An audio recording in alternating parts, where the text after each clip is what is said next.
Can y'all believe it? They're letting us come back for season 2. Y'all, welcome back to That Way. I'm your host, of course, yours truly, Anthony Downer, and we're here for another season of real talk, real issues, real life, real black folks. And I have another guest tonight to prove that fact. But first, as always, let's get into our song of the day. If you can hear it in the very background, I love this song. Once I heard it, it just did something to my heart. It's called "Stand Up," which is from the Harriet movie, sung by Cynthia Erivo, the main actress. And I know there's some controversies around the movie and the actress, but the song, the powerful song, is just incredible. If I can speak, 'cause I can't really sing, even though I like to sing. If I could speak and read some of the lyrics to you, I've been walking with my face turned to the sun, weight on my shoulders, a bullet in my gun. Oh, I got eyes in the back of my head, just in case I have to run. I do what I can, when I can, while I can, for my people, while the clouds roll back and the stars fill the night. That's when I'm going to stand up, take my people with me. To get together, we are going to a brand new home. Far across the river, can you hear freedom calling, calling me to answer? I'm going to keep on keeping on. I can feel it in my bones. Um, Powerful. I think the ancestors were speaking through that song when she was recording it. And tonight, that not only is this the first episode of season 2, it's the first episode of Black History Month. So, of course, we got to show out and we're going to have a conversation. We're going to talk about topics that are going to be really beneficial, also very relevant to Black History Month. Black History Month. So we got our shared community agreements. I always want us to hold tight to criticality, to our anti-racism, our anti-oppression, our critique of power, and our promotion of equity. To intellectualism, we're going to learn from each other. And then after this, we're going to get active. We are activists. And then we will always put joy at the forefront. We're going to celebrate ourselves, our blackness this month, our identities, and of course, our collective humanity. I'm so proud to be here for a second season. You all know that we started this journey way back in July, and I'm very glad that many of you are returning to participate in these discussions. Some of you are asking, hey, where are the episodes? Come on, it's already January 2022. What's going on? And so thank you so much. Let's get into our next segment, Sankofa, our history. You all know that we stand on the backs of brilliant and magnificent Black people who use their beauty to fight back against systems of oppression. But you also know that we as Black people are victims of continuous attacks and violence. Specifically, and on the topic of this here platform, we are fighting back against the classroom censorship that is happening in states like Georgia during years like this. We are fighting against the violence, the policy violence, the curriculum violence, the educational violence that is being aimed at our Black educators, our leaders, and our students, our families, and our communities.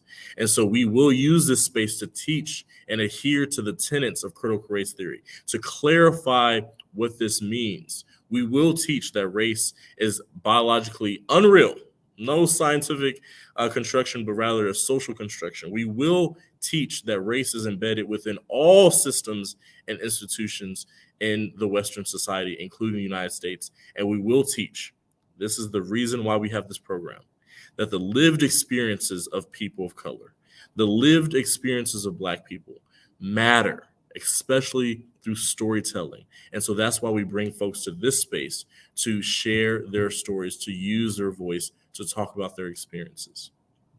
Also today in Black history, I'm not going to do, we're playing with the format. I don't want to do too much talking about teaching and Black history. I do want to share some things every now and then, but this is not about me. This is about our guests. This is about the fight. This is about what's going on, the context of what's happening with our students. However, speaking of students, today, February 9th, 1960, a bomb exploded at the home of Carlotta Walls during her senior year. She was the youngest of the Little Rock Nine, the 9 individuals who integrated Central High School in Little Rock, Arkansas. And 3 years after enrolling, she was still a victim of that physical terrorism. I love to tell folks that my very first black male teacher. I didn't have K through 12. I never had a black male teacher. Of course, subs and stuff, but the very first black male teacher I had was my senior year of college at the University of Chicago, Dr. Adam Green. I took Black Chicago, the history with him. His father is none other than Ernest Green, the oldest of the Little Rock Nine. And I taught my students Ernest Green. They've learned about what happened then, but they're making connections to what might be happening in their world today. And so, as we center students, I am very, very proud to be introducing you all to one very special student. She's a student at Spelman College, graduated from Greater Atlanta Christian Academy in Norcross, Georgia, which is a private school. We're going to hear from her about her activism and advocacy today, her voice and her perspective on what's happening as these attacks escalate on schools, teachers, and students, and where we go next, what we should do, especially if we're authentically going to center young people and students. And so I'm very proud, very happy, without further ado, to introduce you all to Victoria Chirac of Gwinnett, right here. Hello, everyone. Hello, everyone. What's up, Thank you for Victoria? having me. Hello. Thank you Of for having course. me, Mr. Anthony. I'm happy to be here. Of course, of course. You're another example of us being very, very serious about centering students, uplifting students when they're not authentically being heard in other spaces. So I'm very excited about this conversation. First and foremost, I always like to get into the music. What is on your playlist? Share with us. Where are the This tunes? is like a difficult question, actually, because I have various playlists. But anyway, I'll just go with Lauryn Hill because she is on majority of my playlists. So I have to go with my girl Lauryn. Of course, the mother of all these rappers today, right? So, thank you Yes. so much for being here, and let's just get to it. We met very recently, and we were in this space. We were at Berean Christian Church, and I remember we have been trying to do this for a few years. Of course, there are older Black folks that have been organizing Gwinnett for decades, and we owe them their respect and their due. But things have to move differently in Gwinnett. We're in a different place now. We have, for the first time, our Board of Education is majority Black and Democratic. Our Board of Commissioners is majority Black and Democratic. We have young people young professionals moving into the county. I think for the first time recently, this census is going to show our population as a county to be over 1 million.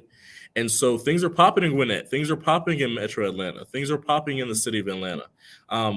But young people are being left behind. So we met at Berean Christian Church. It was billed as this Black table meeting, bringing all the Black elected officials with the grassroots organizers, and immediately things go left. things get very tense Yeah. very quickly, and then there's some dominating, of course, and kind of some push and pull and some tension.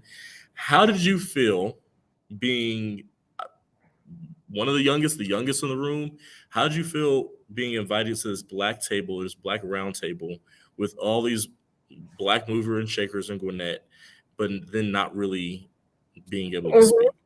Right. Okay. So, oh goodness, I do not want to get in trouble with this response, but um, I was very confused because I felt like too much time was spent talking about things that were not of actual relevance.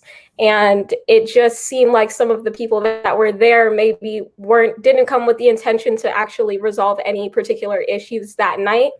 I recall one man, he was sitting there. I think he's definitely some kind of state leader. I can't remember his name at the moment, but he was there and he was talking about how, oh, he's at this meeting, but he doesn't want to be called Black. He doesn't want to be called African American. In fact, he's neither. He's Native American. I was very confused as to what the point of the meeting was. And I even had to go up to President Poole after it. I was like, President Poole, wait, what were we supposed to be talking about this entire meeting? Because it was literally 45 minutes of what do you want to be called? What are you comfortable being called? And I just feel like if that's what the questions are, if that's what we can't even get past that to get to solve or talk about an actual issue that we're facing as a community, that's kind of nerve-wracking as a young person to see that that's who's representing you, and those are the conversations that we're getting hung up on rather than actually being productive, you know. Yes, yes, and I think folks always say they want young people in the room, they want young people at the table, and then when we get there, there's this tone of disrespect, there's this belittling of us, there's this, well, you really don't know what you're talking about. There's always this pushback. That has been my experience. I'm 27, and that has still been my experience, whether it's working with my colleagues at Doug or meeting with grassroots organizers across the state. It's like, well, dang, I've been doing this for a few years. I have 2 degrees. I'm a classroom teacher. I would feel that even beyond my age, my experience might be something folks want to listen to, and that's frustrating. What kind of Yeah. experience do you hope to share? What kind of perspective when you get back at these tables? What kind of things do you hope will go said when you get the microphone? Most importantly, I don't even feel like it's so important that I necessarily am the only one to have the microphone. I just feel like there are many perspectives. If you're in a position of leadership, the least you can do is give the microphone to someone else, because really that's their job, to be representing the people that make up that district. So sometimes I'm not the most important one in the room, and I'm completely okay with being that. Just understanding that there is a bigger picture to consider. And I just feel like that kind of got lost that night. Yeah, absolutely, absolutely. Well, let's go back to the beginning. So, tell us a little bit about just your life story, you growing up and where you grew up, and then this experience, especially with private school and graduating from Great Atlanta Christian Academy. Okay. Well, I'm from New York City, so I have been in private school majority of my life. While I was in New York, I attended, starting from the younger years, kindergarten, I attended a Montessori school, Montessori private Catholic school. Then I went on to Catholic school in a predominantly Black and Hispanic neighborhood. So we were never really exposed to anything outside of that, because of the area we were located in. Then my family decided that would be a good idea to move somewhere where it would be more diverse. Hence, we're in Gwinnett County, relatively diverse county, right? So I ended up at public school for the first time in my life. I went to Northbrook Middle School for 2 years. Really great experience. I actually, for the first time, I heard you talking about your first Black professor or your first Black educator, Black male educator. At Northbrook, my 8th grade year at Northbrook, that was the first time I had a Black male educator, and he's just left such an impact on me personally. And I really wouldn't be the person I am today without him, and the person I'm in the process of becoming as well. So then I moved on after middle school. I moved on and went on to Greater Atlanta Christian School. So you want to know about my experience at GAC? I do. Give it to me. Okay, well, I just feel like we have to be realistic. You have to consider the positives as well as the negatives, and I'm not going to sit here and bash my school. Like, that's where I graduated from at the end of the day. If it was really that negative, I wouldn't have stayed, right? So the positives did outweigh the negatives at GAC. I definitely think, moving on to your question of being located, that community being located within the 30093 zip code kind of Mhm. question. And you asked me if we ever, what that meant to us as GAC students. I can tell you that it didn't really mean much. It just didn't, because when you're on that campus and you're protected by those gates, it's a completely different community. The things that we think about, that the accessibility we have to certain resources and technologies, and the fact that it's an elite school, the fact that you have 15, 16-year-olds driving out in BMWs, it's a different mentality completely. Just because we have so much access to certain resources at the school, right? So at the same time, if we are mindful, we know that right across the street there's an extended stay. There's extended stay housing, right? So definitely the the issues that we were both facing within those two communities were completely different, and the thoughts were absolutely different. I can't even. But at the same time, GAC, they did at times go into those communities, and I know that they have done projects where they have had students go and hand out food and gifts and things of that nature to children and parents that stay within those houses. So I think GAC does try to do their part, but of course there is no perfect place. If we're going to be completely honest, everything has its issues and things that they're working to better. So, yeah. Yeah. Okay. And this is interesting because I grew up in 30093, between 30093 and 30047. So Lilburn and Okay. Norcross. Went to Berkmar High School, and GAC was always this shiny city on a hill. Like you drive past it, and I remember actually just last week I kind of pulled into it because I just want to see, and I pulled in and I was lost. I was like, yeah, I've got to be in a different world. This is how do I turn Yeah. back? Hold on, I don't want to get sucked in. It's a Yeah. college. That's a college campus. That is. It's just. Yeah. It's so beautiful, and for it to sit on both sides of the street. But I asked this question because I live in that apartment complex right next door. Right, I'm talking Okay. about.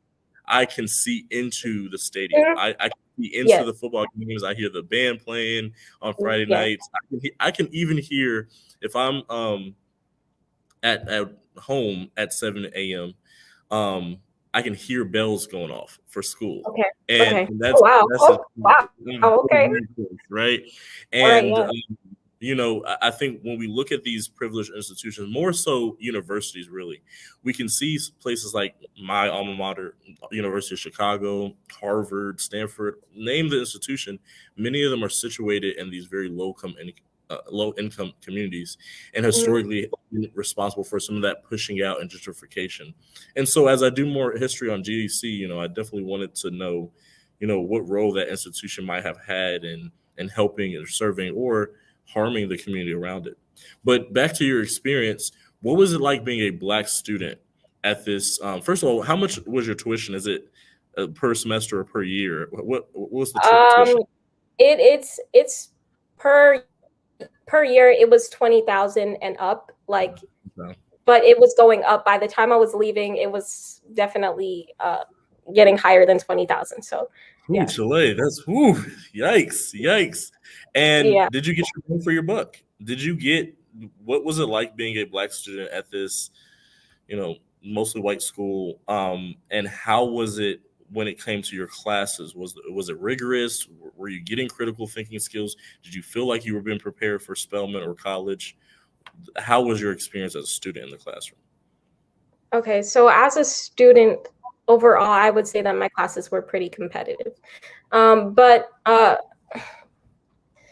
at the same time, one thing I will mention about the GAC curriculum is they have that. I think they do the same thing in public schools where you have to score a certain mark like on a particular test in order to take more advanced courses, right? Don't they do that same thing in Right. public Uh schools? huh. Okay, so that's kind of like the same process at GAC as well. So you're not really going to be able to take AP courses unless you score a certain mark on this one test.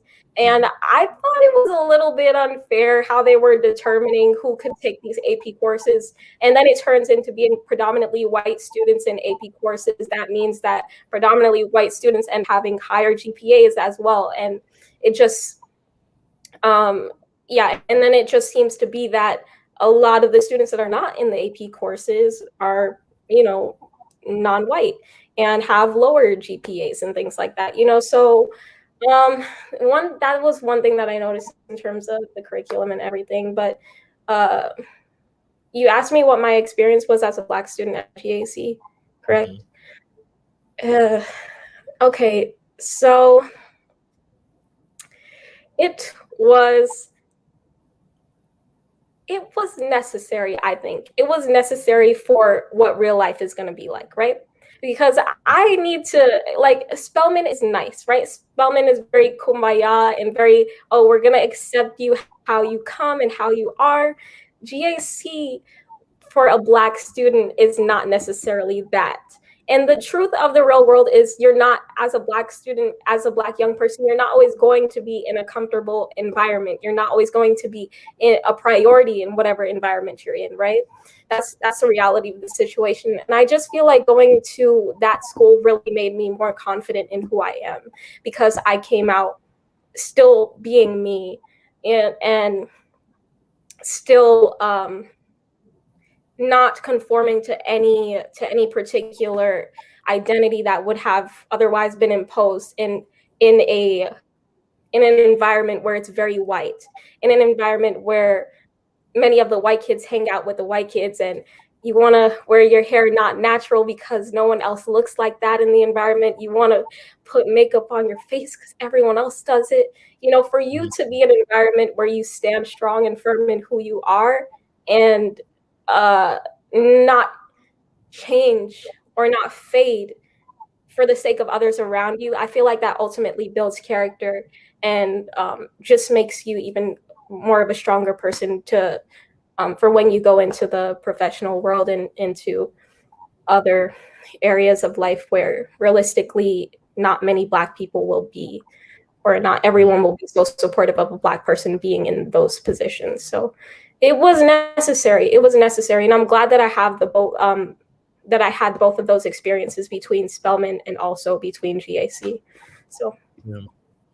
Mhm. Interesting. That's interesting. And folks, please drop in the comments. I was about to say the chat box like we're on Zoom. Drop in the comment section your questions for Miss Chirac, because this is incredible. And as you know, is really important. We hear a lot from public school students, especially during this time, but to hear from someone who went to a private school, this is an interesting point that you're making, because a lot of people push back and say our Black students shouldn't go to HBCUs because they have to be used to this oppression or being around white folks. I think at the end of the day, we need spaces where for Black joy, for Black brilliance, Black joy. And I think, one thing I really love about being at Doug is I don't have to I can go through my day without a major incident or even a microaggression. I can go through my day and be very clear in my Blackness, and I'm doing what I love. And yes, things are chaotic, but we're blackity black, and we're unapologetic about that. And yes, there's ways in which this school and other Black spaces uphold white supremacy. I have been very comfortable in my teaching versus my first 3 years, where I was a lot of white folks' first Black friend, and for that experience as a teacher, I was having a hard time focusing on the teaching because of this experience in a white space. So I think this is a very key, this idea of how to navigate these spaces, go back and forth. I think to your point around what spaces, I grew up in a very multicultural space, and so when we talk about these attacks on Gwinnett's diversity, I take it very personal because these are my neighbors I grew up with. I grew up with all kind of Latin Americans. I grew up with all kind of Asian Americans, and folk Black people from across the diaspora, and all kinds of other. We used to joke at my school we have someone from every single country on the continent. Um, Yeah, I'm sorry, that's in the good. world, every continent, and if that's true, then I got to be friends with and neighbors with all kind of folks from all kinds of walks of life, and that made me seek spaces like that throughout the rest of my life. Mhm. And so let's talk about what's happening today, because this is very dangerous.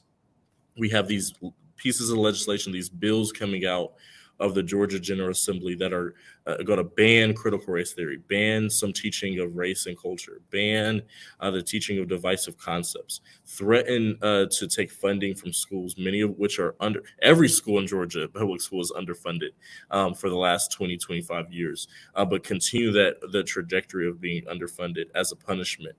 We have folks demonizing Black history, demonizing the things that have been key to our life experiences and those of our ancestors. What do you make of this as you're coming up into the world and thinking about how you're going to leave your impression? These attacks, this hysteria. What does it mean for you? Okay, it's upsetting. Obviously, that's the one answer I can give you. And going to an institution like Spelman College, where critical race theory is something that is very openly taught, now we're starting to see attacks on HBCUs, not only Spelman College, but HBCUs where critical race theory is a very popular subject, and it's not being threatened, but now it's being threatened from um, these people that are coming from outside of the school with these bomb threats. I think like we've just had maybe our third or fourth bomb threat yesterday on Spelman's campus, and everyone had to go shelter in place. And that's now a reality that we're experiencing, and it's unfair, right? It is, but at the same time, I I take more so to the thinking of if there was nothing that these people were afraid of going on within this campus, I don't think they would be making these threats. If we weren't actually being productive within these campus, these threats wouldn't be happening. You understand? Like, so I really feel like it comes more so from a place of fear of the potential of the students that attend these institutions, fear of what critical race theory can expose. Truth is dangerous to some people, apparently. So that's my interpretation of that whole subject. But um, yeah, I just had to bring that in because I felt like that was something that's currently going on. Literally just happened yesterday. So Yeah. yeah, And I'm so sorry that's impacting your college experience. I mean, um, for that to happen multiple times in one academic semester must be yeah. incredibly overwhelming. So, definitely good luck to all those students on HBCUs. Please stay safe. We are fighting very, very hard for all of you, and we've got your backs. And so, when you think about that context, how do you hope to plug in? What role do you see as a student organizer, whether it be on your campus or the city of Atlanta, across Metro Atlanta? How do you want, as a young person, to participate in organizing? Really, right now, in terms of organizing, I feel like the work that I'm doing with the NAACP is my version of standing up to it, right? I'm trying to give people, young people specifically, an environment where they can feel safe to have those conversations, especially since their voices are being taken away from them, maybe within the classroom, maybe within the threat of no longer teaching critical race theory. I want for them to feel like, okay, well, we can come here and feel comfortable to uh, be reflective in something we talk about. I think sometimes also like at GAC as well, the curriculum wasn't really reflective of Black students or Blackness or culture or Black culture, right? So I think to have that space where that is presented and where you are seen, where you are visible and you don't have to earn visibility, I think that that's important. And I just want to be a part of providing that to young people. So that's the stance I'm taking on that. Yes, shout out to Miss Poole, the Gwinnett, the NAACP, Yes. very incredible partners in this fight. Also, shout out to the Atlanta chapter of the NAACP and President Rose, very incredible. I was just up with them. What was that? Monday at a hearing against one of these bills that we're going to talk about closer to the end of the show, around classroom censorship, around banning divisive topics like intersectionality, which is what I teach in my classroom. And so I'm really, really excited. I love standing on the shoulders of our ancestors and hearing those stories from the generations past and those that, to see President Poole and so many others still active after so many decades is really heartwarming. But it also excites me to work with the next generation and to build this collective because we do things a little differently, right? I was just talking to one of my friends. Sometimes we're a little more disrespectful or our tone is different. We're bucking the rules or the respectability politics of how you're supposed to move and whether you're supposed to be patient and wait your turn. No, we're trying to get stuff done now because we need the next generation to have it way better off than we did. And it's a really weird position for me to be in. I'm on the cusp of Generation Z and millennials, Yeah. so it's this balancing act, that I have to play. Now, and we're working on this. I'm trying to do a better job with this. But what do you do for fun? How do you unplug? Because all this is crazy. There's a lot going on. That you're in one of our group chats, and we're sending stuff out, and that's not even. I'm in one that has like 200 unread messages right now. So how do you unplug and really take care of yourself and connect with Black joy, Black girl magic during this time? Um, yeah, literally. Sometimes I have to put those group chats on mute, just to be completely honest. Yes, but I also think it's important. It's important to be grounded in faith, right? I think that's the most important thing for me. One of the positive benefits of GAC definitely helped me grow in my faith, grow in my spirituality, and that's where I get my strength from personally, and um, that's just where I get the acceptance for me in a world where I am definitely seen as, lesser than in many aspects and in many areas or rooms. I know that the Lord loves me, and I know that um, that I don't lack anything based on the word, right? So that's what I try to do. I just try to stay close to to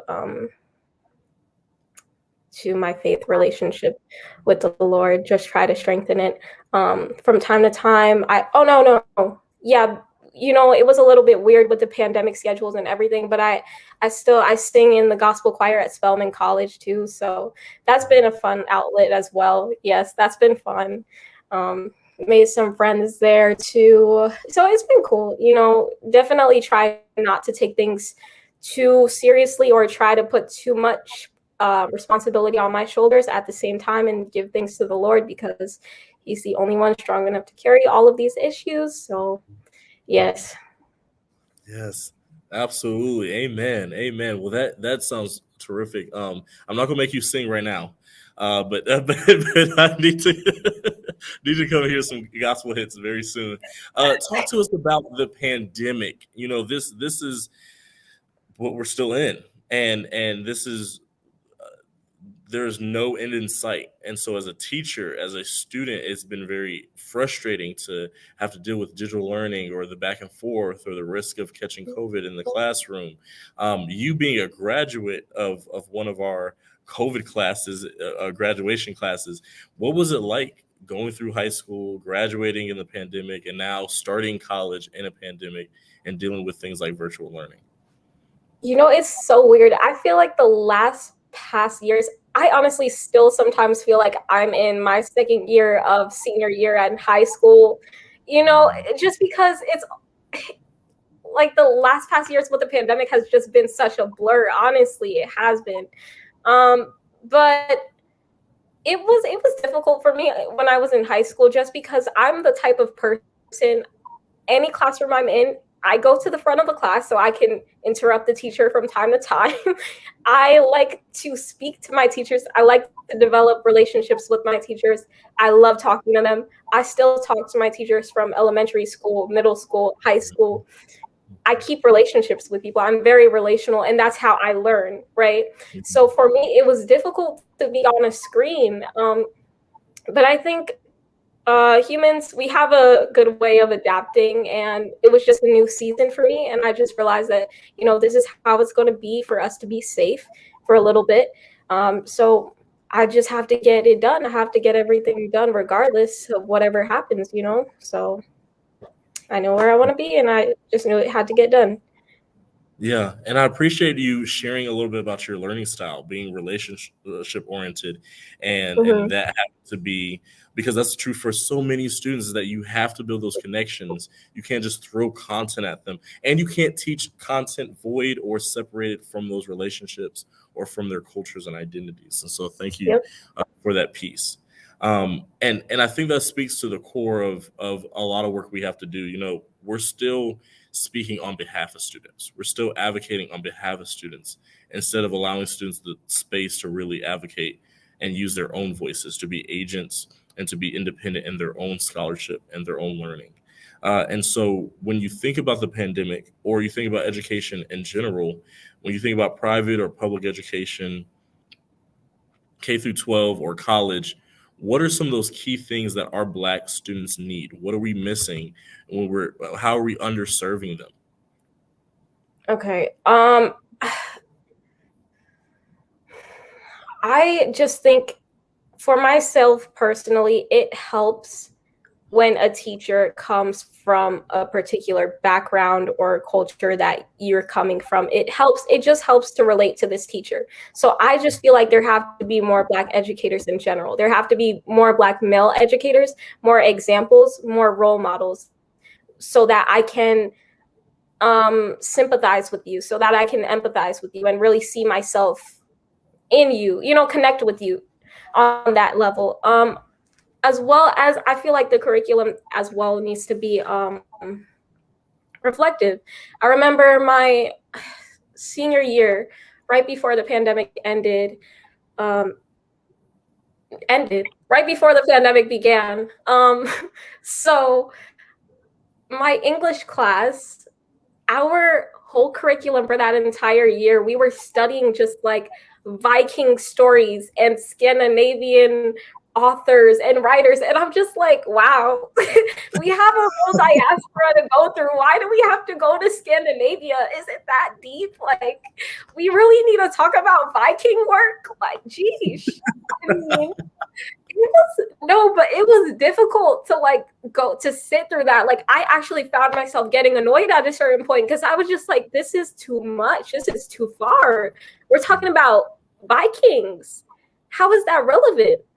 Like it so that was one thing for me. But I think when the curriculum and when you can and the work is reflective of the student, it really helps. It helps. Yeah, definitely. Absolutely, absolutely, and I think it's really important. The relating to the student now is so important.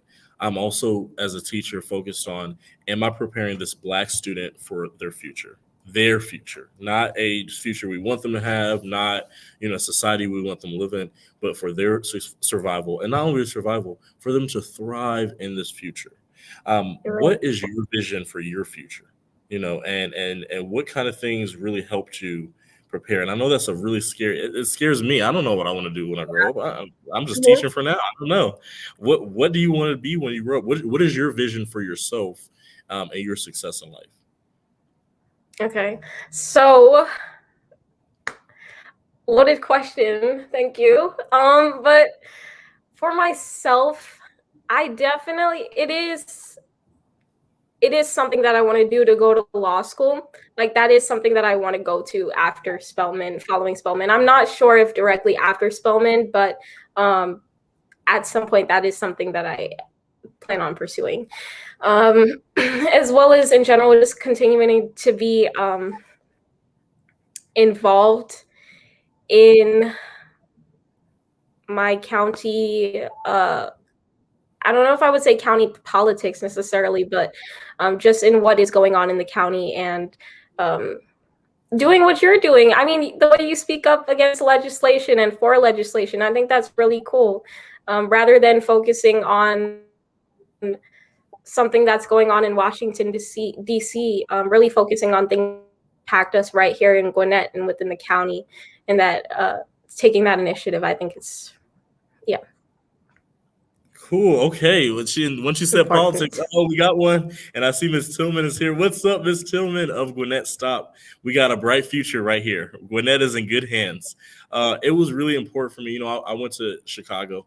I fell in love with Chicago. I swear I might love Chicago more than Atlanta. I'm sorry, y'all. I loved Uh, Chicago, but I had to be back home. It was the whole 4 years. It was always like this. Something was tugging me, and I came back, and I was really excited to serve the community that birthed me, that raised me. Um, I think it's really hard when that community fights back, and when you see 80% of the students that go to Gwinnett County Public Schools are students of color.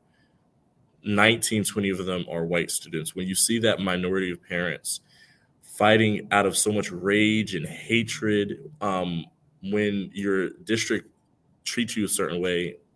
Of course, I don't teach there anymore for a reason. It was so hard. So I would say the things you, isn't it true? The things you love the most end up hurting you the most sometimes. I love Gwinnett. And I'm really excited to help realize, right now we call Atlanta the Black Mecca. It's not true. It's not true. But we can get there. We can build a Metro Atlanta that really serves our Black people. So, what is your vision for Black people in general? Where do you hope we go as a people, as a race, as a culture, especially with our shared history? Where do you hope we go in the next 34 years, our lifetime, not 100 years, our lifetime? Okay, in my lifetime, what I really hope to see, okay, I really hope to see more ownership. I really hope to see more entrepreneurship.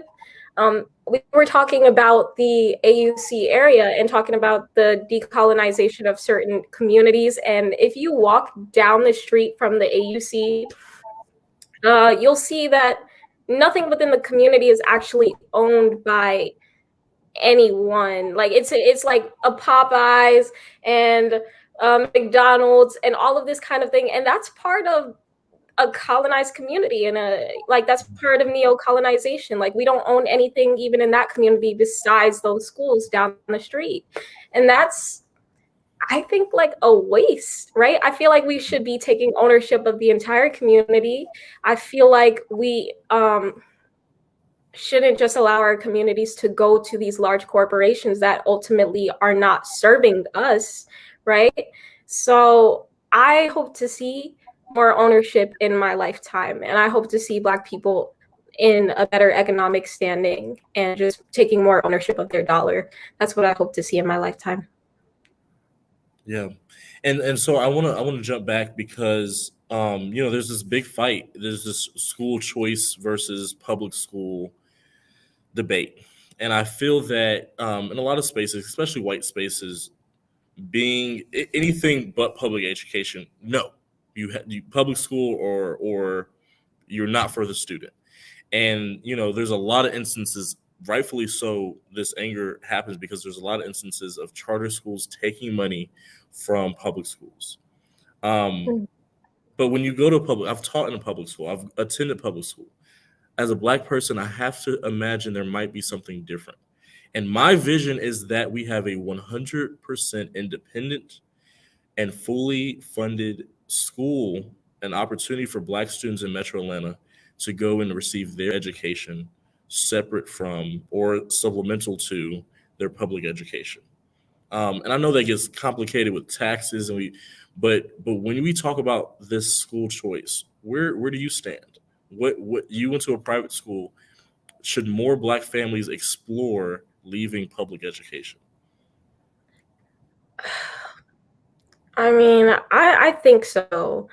I think so. Just but it's difficult to say because not everyone is in the position. Like, not everyone is in the economic position to go to those schools and to hope that your child can get a competitive education. So it's not fair for me to just say, oh, everyone needs to go to a private school. Like, I can't say that because people get what they can get, you know? And I'm just thankful. Like, it was difficult for my family personally because we're not the most economically, we're not rich, like, so I had to kind of work for my place at GAC. Like, my mother, she she worked at GAC, and her majority of her paycheck was going towards our tuition for my brother and I. Then I had to begin working at GAC so that my whole paycheck would go towards the GAC tuition, so it was not an easy thing, and it's not something that, it's not for me to say that everyone should choose private school. Like, that's just the investment that my parents made for us, because they chose to invest in our education so that we could potentially be in a better economic position when we get older, and so that we could just have more options. But people get what they can get, you know. You're absolutely correct. And to our listeners, I don't want anybody to take it out of context. Oh, Anthony supports school choice. I'm a public school teacher. I'm a strong advocate. Our black students deserve strong neighborhood schools, strong public schools. They also deserve schools now, not later, that serve them. And for some families, that means I've got to pull my student from this public school. I have to protect them from the government legislation. I have to protect them from the attacks and the racism. I have to put them in black spaces. I got to homeschool them. I have to send them to a free private school. I have to find out some other alternative while we also build up our public schools. So, no one, I don't, as a public school teacher, I do not support abandoning our public schools. I'm always fighting for the black student. And white folks, it's a little different. The calculus, the perspective, I'm sorry, it's a little different for a lot of black folks. And so I want us to open up this conversation and have it on school choice. It's a very complicated, and I'm just going to say I'm not one to shy away from that complicated conversation, no matter where you stand on the issue. So I thank you for making that profound point. And so when we think about our families, we have a lot of work in education. We have a lot of work to do in our communities. We have a lot of work to do in Gwinnett. Besides the classroom censorship, because we're doing a lot of responding, right? And kind of the idea of the ownership. What other issues do we need to work on in Gwinnett? Like ownership is a huge issue, I think. I think also, I think, yeah, ownership, but in also not just ownership of businesses. I think also ownership of land, uh, ownership of real estate. I think that's something huge. As you look at Gwinnett, like I feel like more and more people are starting to be pushed out of Gwinnett because the prices of houses are rising, and then you get people in here that are predominantly wealthy, and it's difficult, to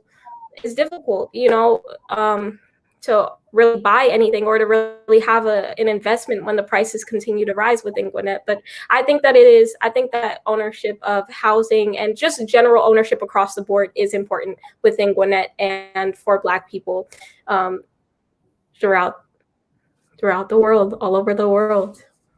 Yes, absolutely. That's how we get to liberation. I absolutely agree. Folks, Mm. we've been having a great conversation about education, about our experiences in education, about Gwinnett. Continue to drop your questions and your comments and concerns. Thank you so much for joining us. Thank you, Victoria, for joining us. And so, as we these last 2 minutes, as we close out, let's talk about what's happening right now this week. So Monday, I went to this very weird um, committee hearing on SB 377, which is the latest bill that would ban critical race theory, ban divisive topics.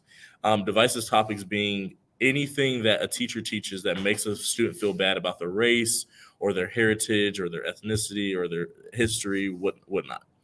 Um, but it still allows teachers to teach slavery, Reconstruction, and these other divisive topics. So, Yeah. as a teacher, this legislation being written by non-teachers, it's really weird, and it was kind of comedic to watch them do these intellectual jumps and leaps and bounds to try to explain here's how you teach slavery without being divisive, or here's how you teach slavery or teach Reconstruction or the history of Georgia without being divisive.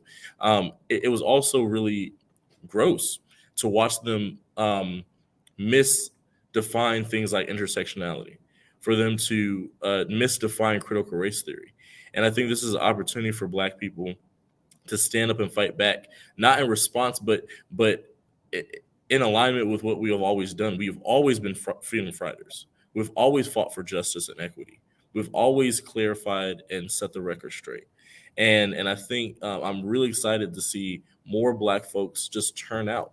And so not only do we have SB 377, there's also HB 888, which is the House version.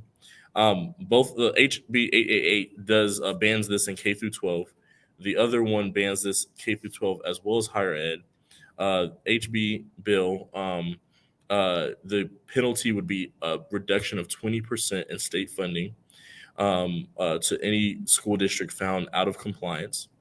And then on the other hand, we would have about a 10% reduction in state funding for these institutions, including public universities. and that's just to threaten to underfund our students because of what they're learning. To mischaracterize, one of the questions was, is there anyone that feels bad about what they're, can you give us an example of why you have this legislation where it's banning these topics? Give us an example of a topic that has made someone feel bad. And the author of the sponsor of the bill said, we're being proactive. I don't have any examples. Well, then drop the bill because we have real issues. If I asked you or a colleague or one of my students to make a list of 10 things wrong with education, critical race theory would not be on that list. Divisive topics would not be on that list. Curriculum would be on the list, but it wouldn't include these things. We need our legislators to do real work and to work on real issues. And I want you to chime in with this. This is our call to action. Let's get into our North Star. This is the people's agenda. We are asking folks in every role that you are in every connection that you have with education, to organize around an agenda for Black students across Metro Atlanta. What that looks like is equity and justice in our curriculum, our discipline, our teacher recruitment and retention. To our families and students, you have to know that there are local school board of education meetings uh, that you can go to and speak up and also see what's happening behind the scenes when it comes to policy. The Atlanta Board of Education, they just met yesterday. I believe they meet the first Monday of every month, mostly with some changes. In Gwinnett County, that meeting is the third Thursday of every month. This month it'll be the fourth Thursday, so the 24th, I believe, is the date. We need you to pressure and press your teachers, your administrators, your principals, your board members, your superintendent, to ask them how they're incorporating equity into their education, how they're centering social emotional learning, how they're allowing students to see culturally relevant curriculum and authentic, critical, and representative history, how they're seeing themselves, and how students are relating to their teachers. What else? What other steps do people need to take when it comes to education right now? I think just being really involved. I feel like from a student perspective, I think that we all know what we want to hear, what we want to see, right? But I feel like we also have to take some initiative in vocalizing that, right? Whatever that looks like, even if that's speaking to your principal, even if that's going to these meetings that you were talking about, to the school board meetings, I do feel like we have to be present as well and take some kind of initiative just to show that we do care, right? And it's important that we have people like you defending, like educators defending the topic and all of that as well. But us as students do have a part to play in it as well, I think. Absolutely, and that's what we're so hungry for, is the voice of Black students all throughout Georgia, all throughout Metro Atlanta. I'm so grateful to the organizers who help us with these talking points, and many of them have the time to go to these committee hearings to speak on behalf of students, but they're mostly white. There's this group called shout out first. Let me speak good things. Georgia Youth Justice Coalition. Shout out. We need more Black students to join those kind of spaces. We need more Black students. This platform, educational entities, has a Students for Equity. I see that we're dropping some of the links. Please help us. If you have a Black student, K through 12, public or private education, if you know a young person, even if they've dropped out, we need the voice of students who are not in our schools. We need the voice of students who have been currently or formerly incarcerated, who have been houseless, who are in foster care. We need as diverse and wide ranging of a perspective when it comes to the Black student voice. Please, folks, help us to do this. As we close out, first and foremost, we thank you, Victoria, for your time and for your perspective, not on this platform only, but in everything that you do. Thank you for fighting for and contributing to Black history. You are Black history in the making. I'm so excited to see where you go, whether that be in Gwinnett or beyond. So thank you so much for joining us tonight. And then as we close out, folks, I want to plug into what's next. First, call and email the governor, Kemp, the lieutenant governor, Duncan, the Speaker of the House, the President pro tem of the Senate, all members of the Senate, all members of the House, and tell them that you oppose the two classroom censorship bills, HB 888 and SB 377. There are other bills that I want to talk about, but I really want to make it manageable. Those are the two bills that are really, really dangerous right now. If you're in Gwinnett, there's also SB 369, which is going to change some of our mapping and make it undemocratic and less diverse or less responsive to our diversity. Please speak out. They will not. They will go through with this if they do not hear from the people. So more opportunities to plug in. Gwinnett Educators for Equity and Justice will be hosting an organizing meeting tomorrow evening at 6 p.m. on Google Meets. Follow my Instagram right there. It's at the North Star. So get more information on that meeting.